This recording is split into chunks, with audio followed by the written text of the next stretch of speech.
Opération avec les fractions. Deuxième leçon. Nous avons maintenant vu longuement la création et l'utilisation des fractions positives et négatives. Alors révisons quelques règles les concernant.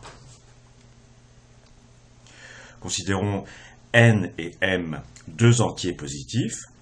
Alors n sur m, noté comme ceci, c'est par définition le résultat qu'on attribue à la division de n par m. C'est un petit peu abstrait à comprendre, mais avant de prêter attention à cette barre, c'est simplement un signe qui signifie, voilà, on va attribuer un résultat à la division de n par m, même quand n n'est pas un multiple de m. Ça a une interprétation géométrique très importante et très claire. C'est la marque à droite du premier sous-segment dans le découpage du segment 0n en m parties. Alors faisons ça. Voici la demi-droite habituelle, sur laquelle je reporte non pas tous les entiers, mais simplement 0, et puis l'entier n, qui est quelque part, n, qui est quelque part. Je le découpe en m parties égales. Alors, ces trois petits points suggèrent que je ne sais pas très bien combien il y en a, mais je m'en fiche. M parties égales. Eh bien, la marque à droite de la première de ces parties égales, ici, par définition, c'est n sur m.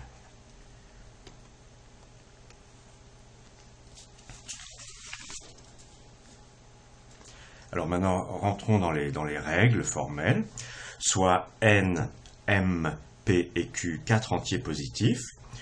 Pour commencer, la multiplication par p de la fraction n sur m, comme toujours, c'est une addition p fois de n sur m. Donc n sur m, plus etc., etc. Et il se trouve que c'est aussi égal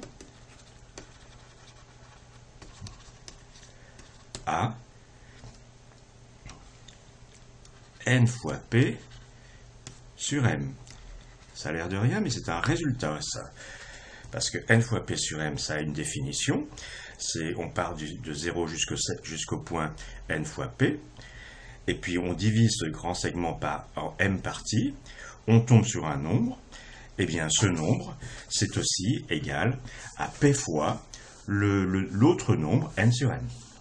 On ne va pas recommencer. On a construit ça à plusieurs reprises en sixième et un peu en cinquième. Alors des règles. N sur m divisé par q, eh bien c'est n sur m fois q.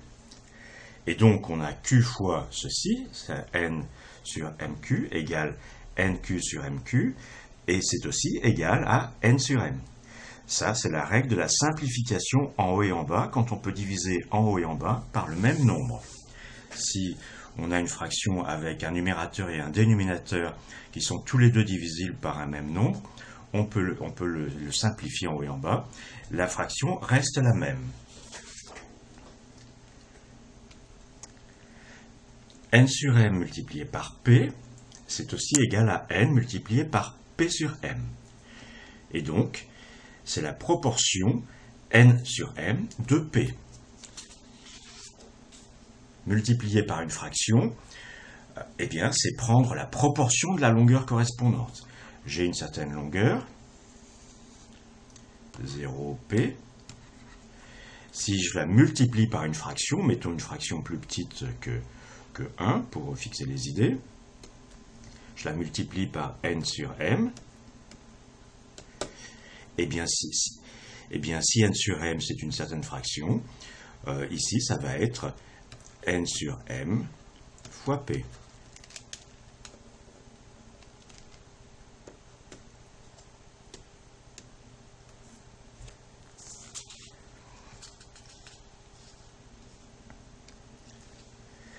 On a les règles n sur m multiplié par p sur q, c'est aussi égal à np sur mq. Ici, j'ai laissé tomber le signe multiplié pour ne pas alourdir, mais c'est n fois p divisé par m fois q.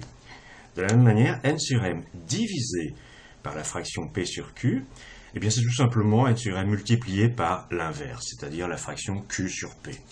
Donc, il n'y a pas de mystère particulier. Divisé par une fraction, c'est multiplié par son inverse. Bon, je rappelle l'addition.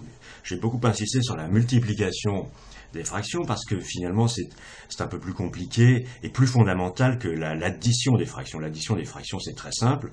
Et ça a une interprétation géométrique aussi évidente qu'on a étudiée en 6e. Eh bien, si on a n sur m que l'on additionne à p sur q, pour le calculer, on ramène d'abord tout au même dénominateur. Donc n sur m, on le transforme en nq sur mq. Et de p sur q, on le transforme en mp sur mq. On a deux fractions avec le même dénominateur. Et dans ce cas-là, c'est facile de voir que ça fait nq plus mp sur mq. Par exemple, 3 cinquièmes plus 1 demi. Pour calculer cette somme, je ramène les deux fractions au même dénominateur. C'est donc 6 sur 10 plus 5 sur 10. Et cette fois, ça fait 11 sur 10. Terminons avec un peu de signe moins. Tout d'abord, moins 1 multiplié par la fraction n sur m, c'est aussi moins n sur m. Et c'est aussi n sur moins m. Moins 1 multiplié par n sur m, c'est aussi tout simplement par commutativité, n sur m multiplié par moins 1. Et là, c'est un truc important, n sur m multiplié par moins 1, c'est aussi n sur m divisé par moins 1. Moins 1 est un peu particulier, ça résulte du fait que moins 1 multiplié par moins 1, ça fait 1.